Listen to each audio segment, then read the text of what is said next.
Before I start the body of the weekend report, I want to examine again the tendency for traders to get kind of locked into a specific sector, especially if the sector has been trending very well.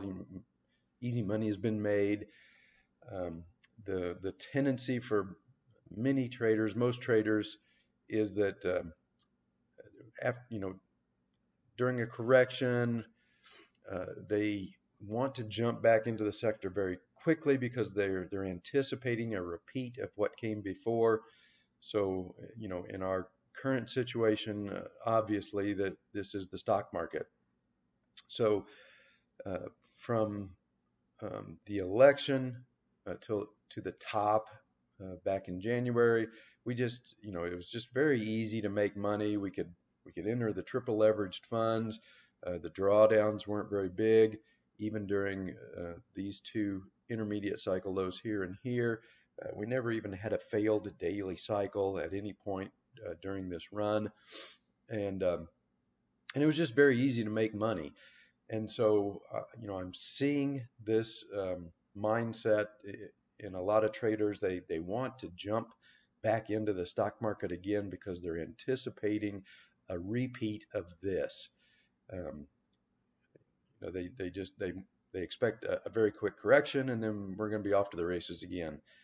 And unfortunately, that's just not usually the way the market works. I mean, it can work that way if you're entering a bubble phase, and we had a shot at that playing out when the Nasdaq um, bounced off of this February low and went right back up to make new highs, but it just didn't follow through.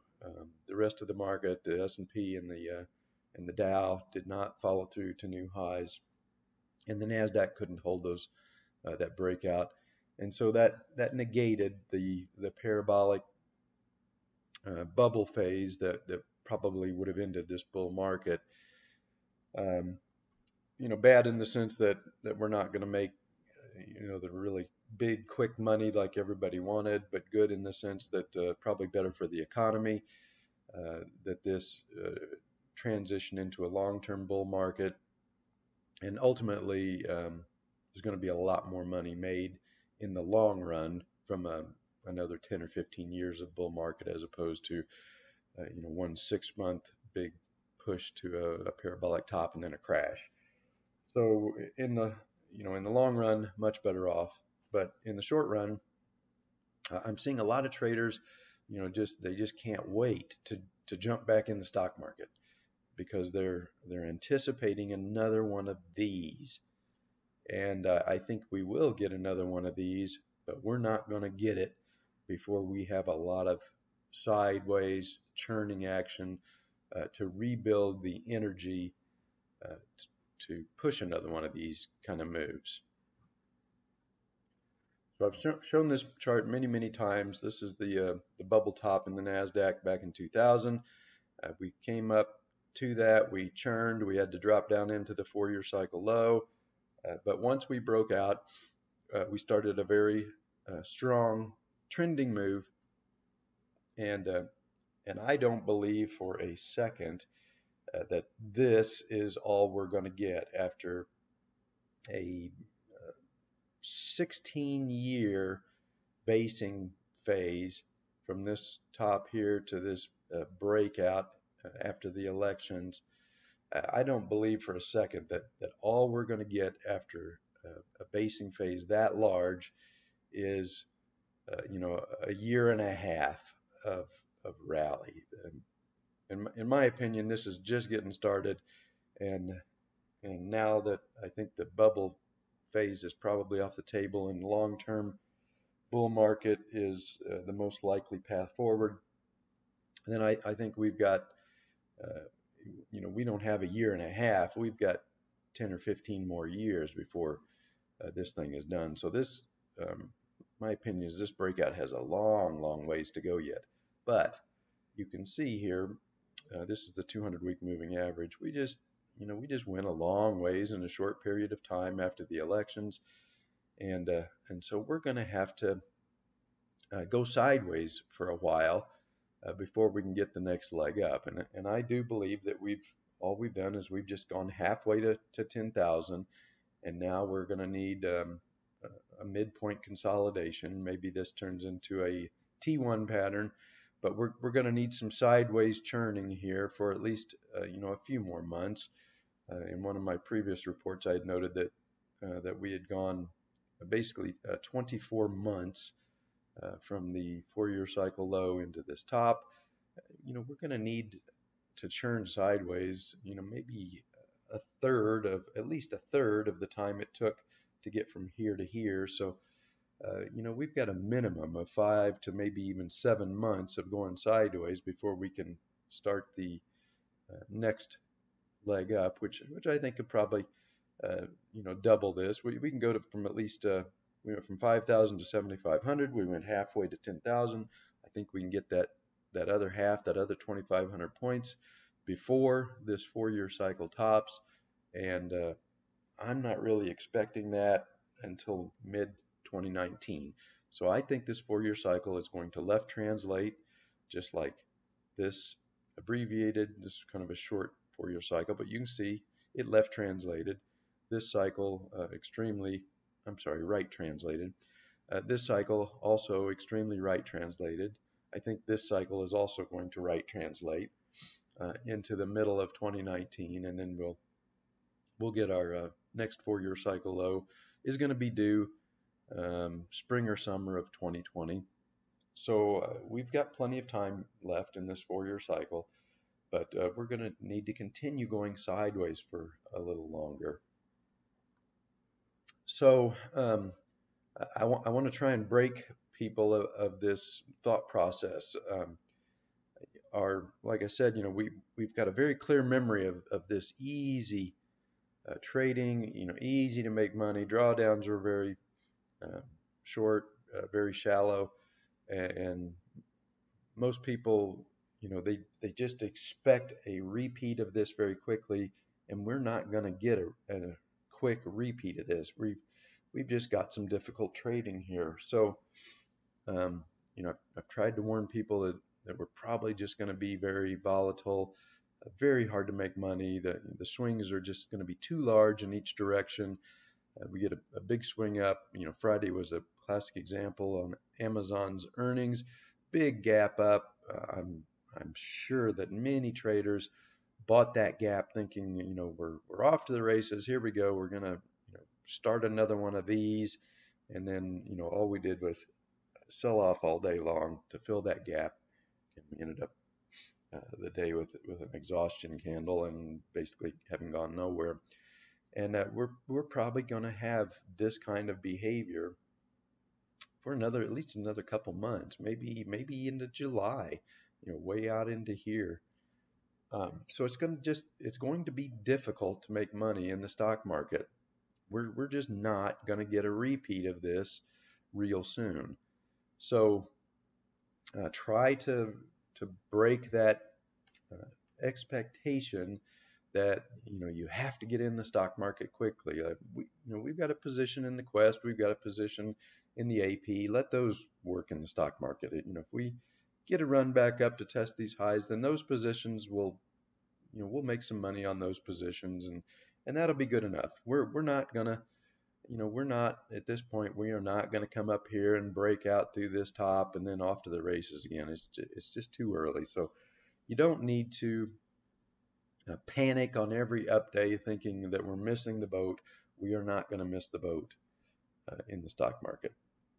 So in order to find a sector that is set up to give us some conditions, something trending like this where we actually can make some money without getting just whipsawed to pieces, we're going to have to look somewhere else. It's not going to happen in this sector, not right now, not yet.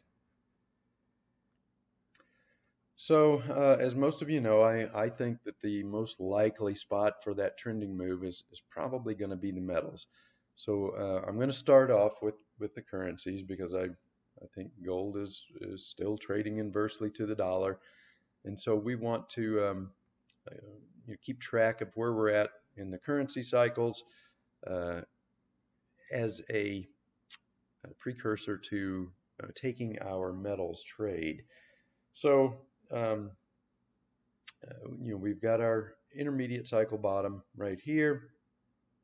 The cycle counts are kind of fuzzy in the dollar, but it looks to me like we've come up enough to just about tag this pretty sharply declining 200-day moving average. We've moved up into this resistance zone right in here, and we've got a nice reversal candlestick on Friday.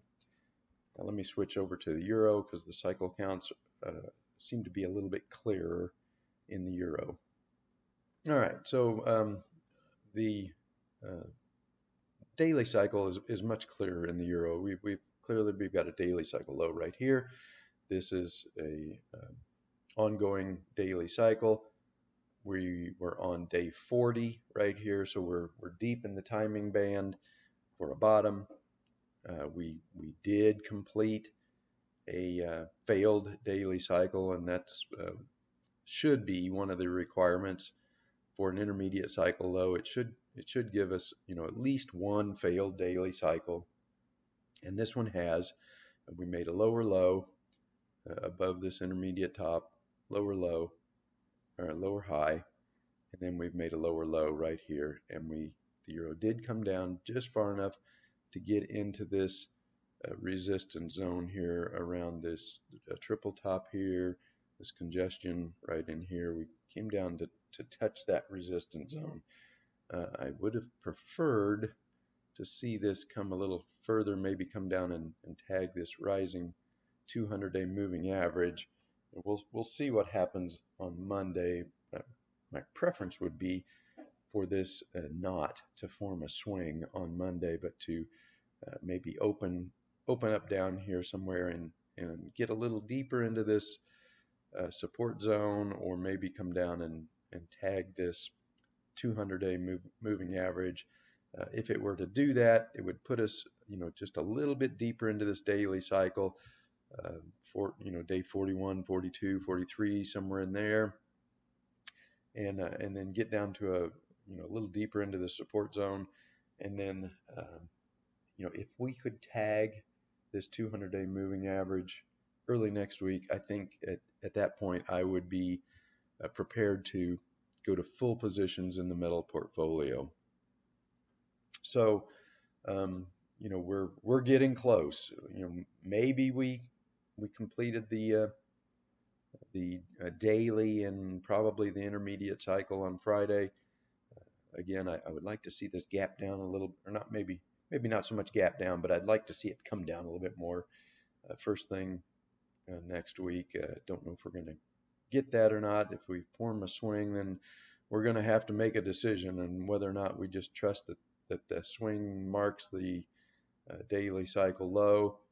If we miss it by a few days, not a big deal. We're 40 days into this daily cycle, so we do have some protection in the fact that we're just getting so late in this daily cycle that if we miss this, if we're a little early, we jump in a little too early. If we get tricked by an early swing, it shouldn't be a huge deal, because we're just late enough in this daily cycle that we may have this much left. So maybe we're a little bit early, but it'll be close enough, I think, because I don't think we're going to go through this 200-day moving average or completely through this support zone before this already very mature daily cycle bottoms. Okay, and here's another component of the currency cycles is the Japanese yen. This intermediate, clearly we're in an intermediate decline, has come down. It's reached the 50% retracement, and we've got a bullish engulfing candlestick on Friday. So I've got to think we're probably, we may have completed the intermediate cycle low right here in the yen. If we get a swing on Monday morning, then that may be it for the currencies. The counter trend moves may be over. So this is where it gets a little bit complicated in the gold chart. Um, right now, this looks like a final intermediate low. Notice that even though the dollar has made a higher high and the euro has made a lower low below the March um, top in the euro and bottom in the or top in the dollar, bottom in the euro, even though the currencies have surpassed this um, point, gold is not. So it's showing some relative strength. We've got a daily cycle that's topped here on day, I believe this is day 28. That is correct, day 28. So this is shaping up to be a right translated cycle. Um, and so this is, this is getting to be a little bit complex. This would be a very short intermediate cycle. And, usually I don't like to um, call a short cycle. Most of the time they don't play out. But on the other hand, we've clearly got a right translated daily cycle right here. We've got gold showing relative strength that is not following the currencies. In the dollar's case, the dollar is making a higher high above the March 1st high. The euro is making a lower low. Gold is not confirming that. It is showing relative strength against the currency moves. And so I'm tempted to uh, say that we may be putting in uh, a daily cycle low here, and gold may not move below the March 3rd low. We'll see how Monday shapes up. Again, if the euro opens on Monday down a little more, then maybe gold continues down for a few more days. But we've got some protection here in the fact that this currency is just getting this cycle is getting very late. This was day 40 in this daily cycle. So we've got a right translated daily cycle that did come up and move above the what I'm assuming is the intermediate top here.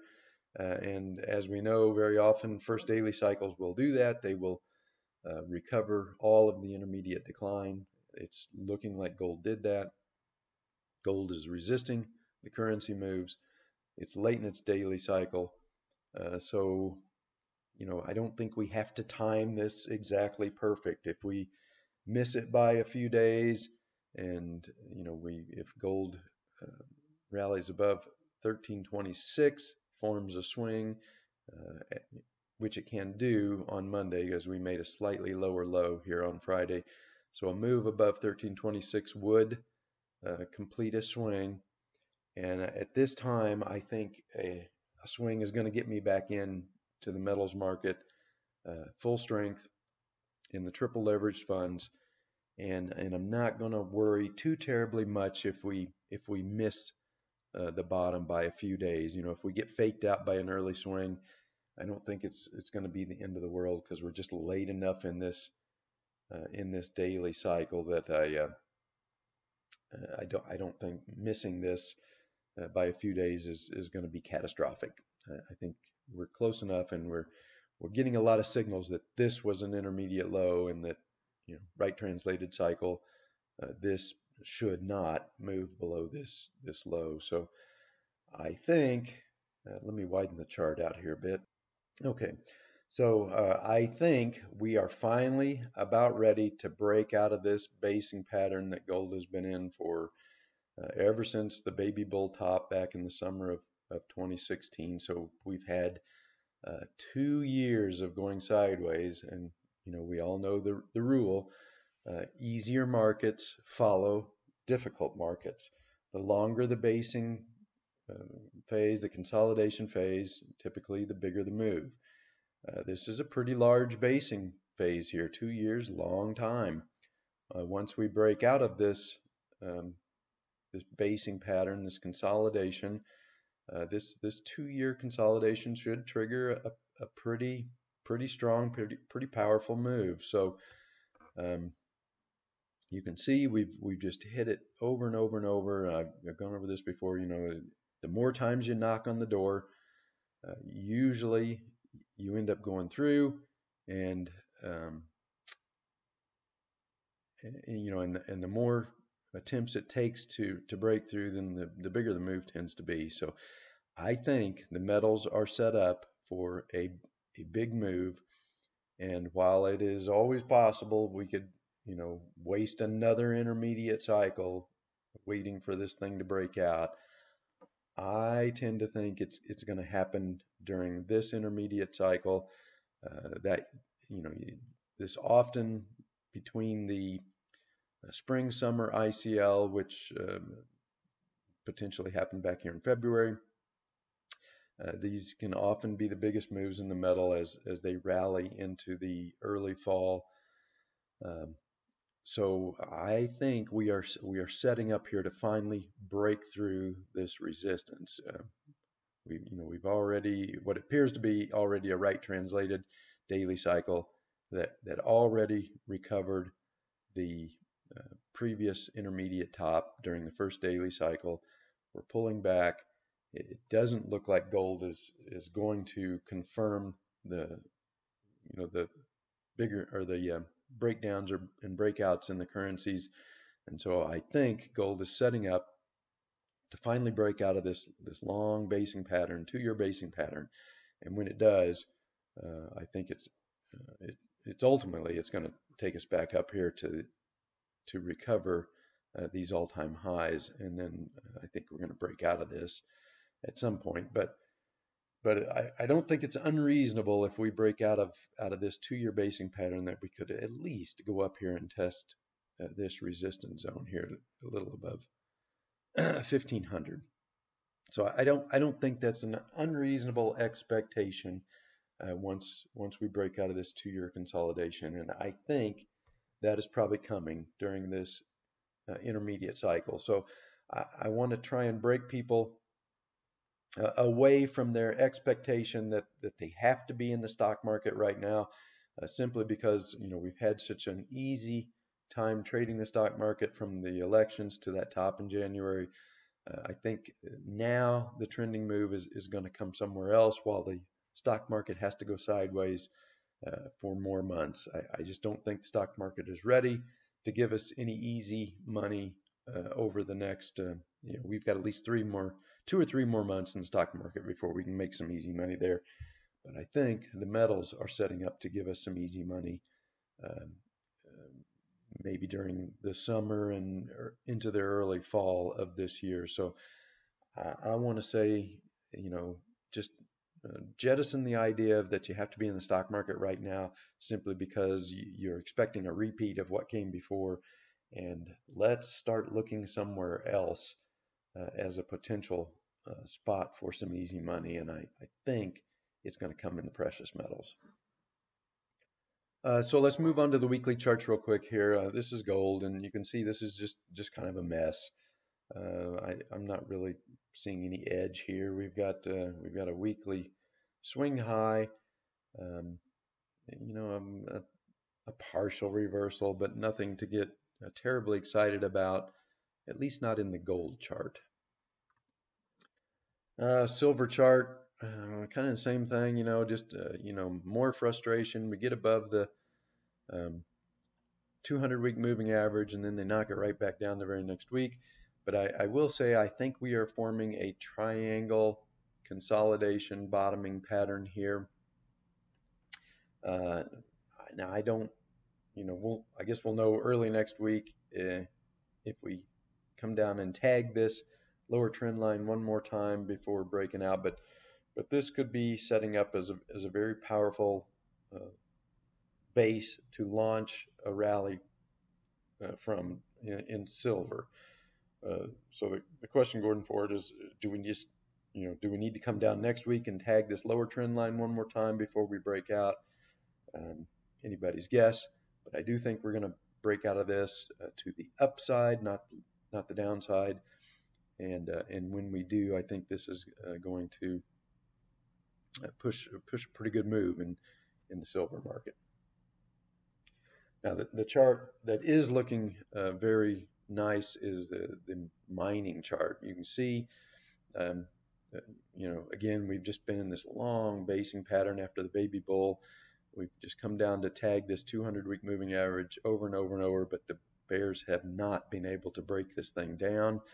And if I zoom in a little bit here, now while the gold chart didn't look all that constructive, I think the mining chart is. We've got,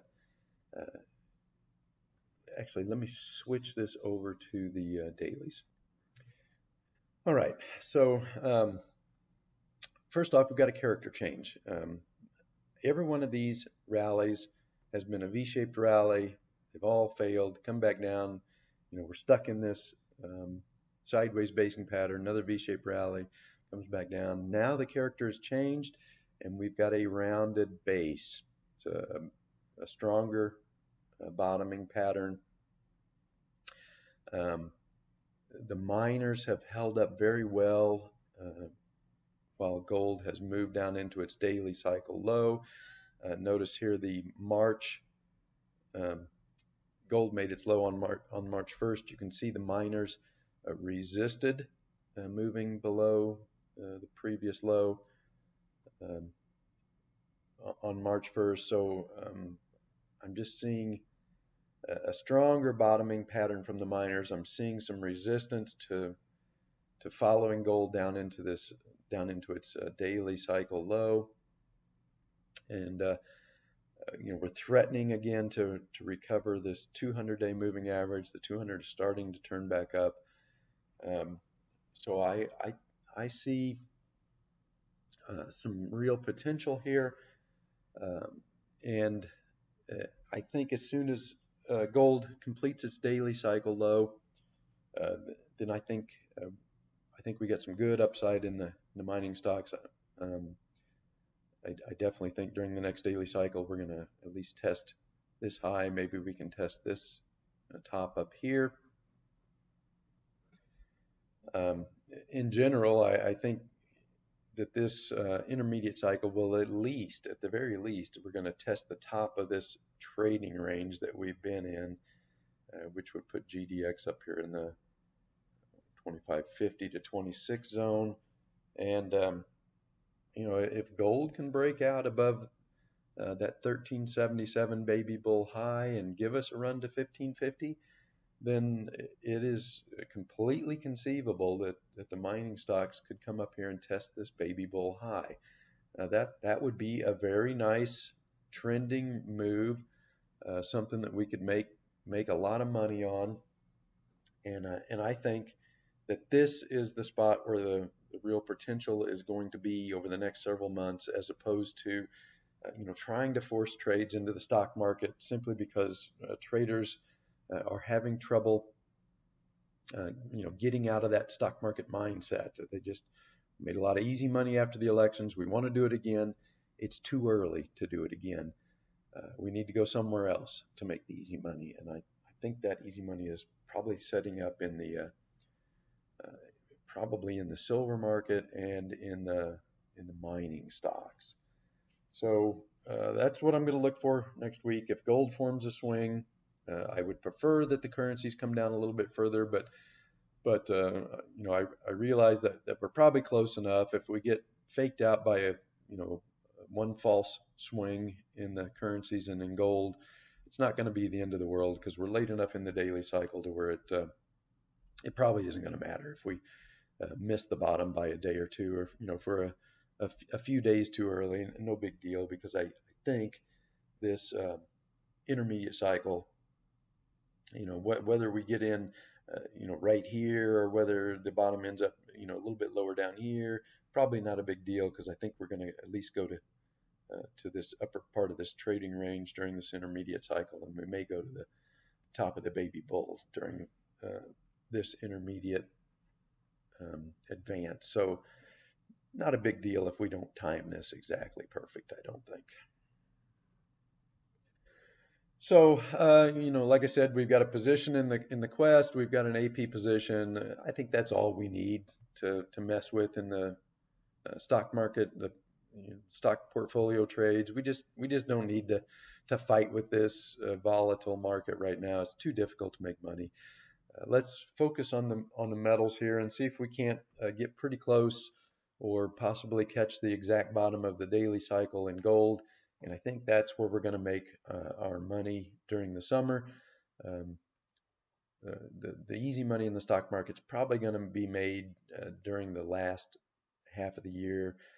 I'm going to say probably from July until December is when we want to look at making our money in the stock market. And right now, let's just focus on the metals market.